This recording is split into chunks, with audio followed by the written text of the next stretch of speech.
আসসালামু আলাইকুম সুপ্রিয় দর্শক মণ্ডলী। আপনারা নিশ্চয়ই অনেকে শুনেছেন ভারতের পার্লামেন্টে মারামারি হয়েছে। কারা মারামারি করেছে? সংসদ সদস্যরা মারামারি করেছে। বিশাল হট্টগোল হয়েছে। বিভিন্ন গণমাধ্যমে, আমাদের বাংলাদেশের জাতীয় গণমাধ্যমগুলো, ইলেকট্রনিক্স মিডিয়া, প্রিন্ট মিডিয়া, আন্তর্জাতিক মিডিয়া, বিভিন্ন জায়গায় খবর বেরিয়েছে ভারতের পার্লামেন্টে মারামারি হয়েছে। দুজন সংসদ সদস্য নাকি আহত হয়েছে, তারা নাকি হাসপাতালে ভর্তি হয়েছে। তো একজন হচ্ছে ওড়িশার বিজেপি থেকে নির্বাচিত এমপি সংসদ সদস্য, আর একজন হচ্ছে উত্তরপ্রদেশের একজন এমপি, সেও বিজেপি থেকে নির্বাচিত সংসদ সদস্য।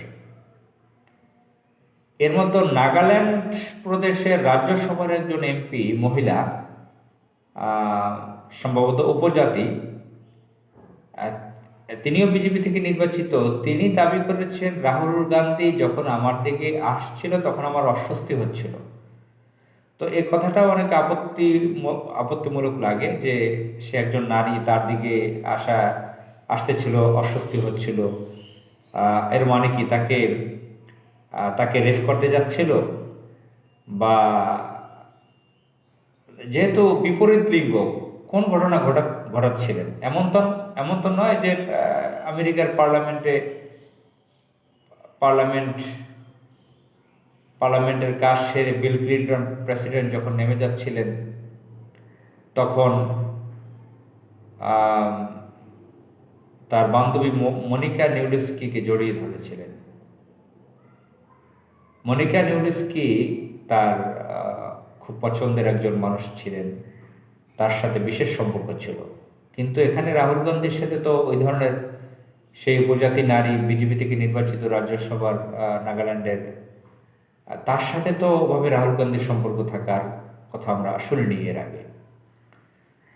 তো যাই হোক, এখন রাহুল গান্ধী নাকি বিজেপির সংসদ সদস্যকে মেরে আহত করেছে, তারা অভিযোগ করেছে। দুজনই হাসপাতাল আছে, দুজনই বয়স্ক।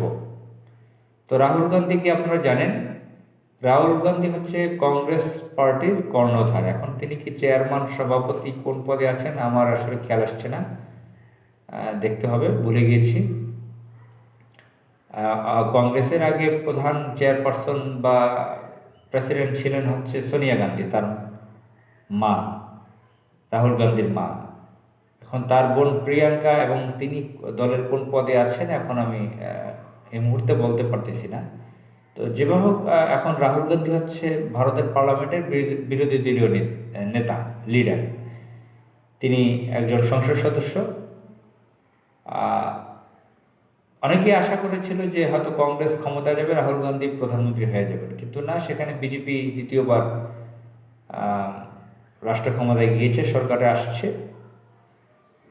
সেই গুজরাটের কসাই খ্যাত নরেন্দ্র মোদী, কুখ্যাত সন্ত্রাস, সে আবার প্রধানমন্ত্রী হয়েছে। তো যাই হোক, এখন এই কংগ্রেস পার্টি সম্পর্কে আপনারা জানেন যে মতিলাল নেহেরু, জওহরলাল নেহেরু, ইন্দিরা গান্ধী বা মহাত্মা গান্ধী, এদের পার্টি, ফিরোজ গান্ধী, এদের পার্টি। আরও বহু নেতা ছিল, বহু নেতা। কংগ্রেস পার্টিতে মুসলিম নেতা অনেকে ছিলেন। এখন মতিলাল নেহেরু ছিলেন প্রতিষ্ঠাতার সভাপতি, এরপরে জওহরলাল নেহেরু সভাপতি ছিলেন, তার সন্তান মতিলাল নেহেরুর ছেলে জওহরলাল নেহেরু ভারতের প্রথম প্রধানমন্ত্রী বলা হয়, নির্বাচিত। এরপরে তার মেয়ে ইন্দিরা গান্ধী প্রধানমন্ত্রী হয়েছিল, ইন্দিরা গান্ধীর ছেলে রাজীব গান্ধী হয়েছিল। তো জানেন যে সোনিয়া গান্ধীর হাজব্যান্ড রাজীব গান্ধী, তাদের সন্তান হচ্ছে রাহুল গান্ধী এবং প্রিয়াঙ্কা। তো সোনিয়া গান্ধী হচ্ছে খ্রিস্টান ধর্মের, তার বাপের বাড়ি ইটালি। তারা যখন পাশ্চাত্যের দেশে রাজীব গান্ধী লেখাপড়া করতে গিয়েছিল, সম্ভবত অক্সফোর্ডে, তো সেখানে বসে তাদের সাথে প্রেম সম্পর্ক হয়, পরে বিয়ে হয়।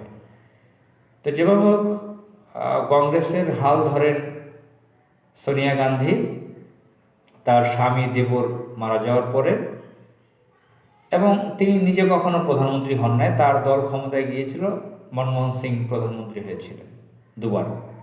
তিনি প্রধানমন্ত্রী হন নাই, পার্টির প্রধান থেকেছে। এখন তার ছেলে রাহুল গান্ধী দীর্ঘ বছর রাজনীতি করে আসছেন, পলিটিক্স করে আসছেন, বেশ জনপ্রিয়তা অর্জন করেছেন। যদিও তাকে নিয়ে অনেক বাজে মন্তব্য করেছিল নরেন্দ্র মোদী, বিজেপির এবং বিজেপির দলের অন্যান্য নেতারা। এবং রাহুল গান্ধী বেশ হাই একাডেমিক শিক্ষিত, বিদেশি অনেক ডিগ্রি আছে, তার পরিবারেই তো এগুলো আছে সবার। তার মা, বাবা, দাদি, দাদি তো না, এই দাদি, মা, বাবা, দাদি, তাদের সে একাডেমিক শিক্ষা আছে, উচ্চ একাডেমিক ডিগ্রি আছে, তার নিজের আছে। তিনি বেশ ভদ্র জেন্টলম্যান হিসেবে পরিচিত। এখন পার্লামেন্টে কোন কারণে এই মারামারিটা হয়েছে স্পেসিফিক আমি জানতে পারিনি। তুমুল হট্টগোল তৈরি হয়েছে, মারামারি হয়েছে, সেটা সত্য। কে কাকে মেরেছে এখনও ফাইন্ড আউট হয় নাই, জানা যায় না। কিন্তু এদিকে তো হাসপাতালে আছে 2জন সংসদ সদস্য, সারা বিশ্বে ছড়িয়ে পড়েছে ভারতের পার্লামেন্টের এই খবর, নোংরা খবর। তো বাংলাদেশের যারা সচেতন নাগরিক, ভারতের নোংরামি সম্পর্কে যারা সচেতন, ভারত বাংলাদেশের বিরুদ্ধে যে আগ্রাসীমূলক আচরণ করে, যে বড় ভাই সুলভ আচরণ করে, যে সন্ত্রাসী আচরণ করে, বাংলাদেশ থেকে যেভাবে লুটপাট করে বাংলাদেশের মানুষকে নিয়মিত মারে, বর্ডারে মেরে ফেলছে, এইসব কারণে বাংলাদেশের অনেক নাগরিকরা ভারতের ব্যাপারে ক্ষিপ্ত আছে। তারা কিন্তু খুশি হয়েছেন যে ভারত ভেঙে যাক। এই যে পার্লামেন্টে হট্টগোল তৈরি হয়েছে, তাদের মধ্যে হট্টগোল তৈরি হোক। এমনিতেই ভারতের মধ্যে প্রায় 10টি প্রদেশ আলাদা স্বাধীনতা চায়।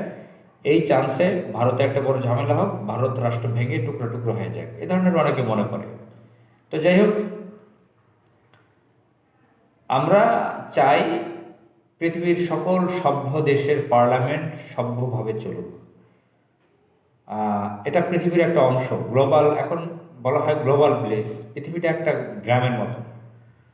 তো কোনো একটা জায়গায় যদি অশান্তি তৈরি হয়, একটা অঙ্গে, মানুষের শরীরে যদি একটা অশান্তি তৈরি হয়, সারা শরীরে, পায়ে যদি ব্যথা পাওয়া যায়, সমস্ত শরীরে সেটা ছড়িয়ে পড়ে। যেরকম আমি আজকে ব্যথা পেয়েছি মোটরসাইকেলে ওঠার পরে, মোটরসাইকেল ছেড়ে দেওয়ার পরে আমি একজনের পেছনে বসা ছিলাম, খুব আঘাত পেয়েছি। তো পায়ে ব্যথা লেগেছে, সমস্ত শরীরটাই কেমন লাগে। তো গ্লোবাল ভিলেজ, সারা পৃথিবীর একটা ভিলেজ, একটা গ্রাম। তো ভারত বিশ্বের অন্যতম একটি বড় জনসংখ্যার দেশ। এখানে যদি বড় সমস্যা হয়, সারা বিশ্বের জন্য এটা সমস্যা, থ্রেট।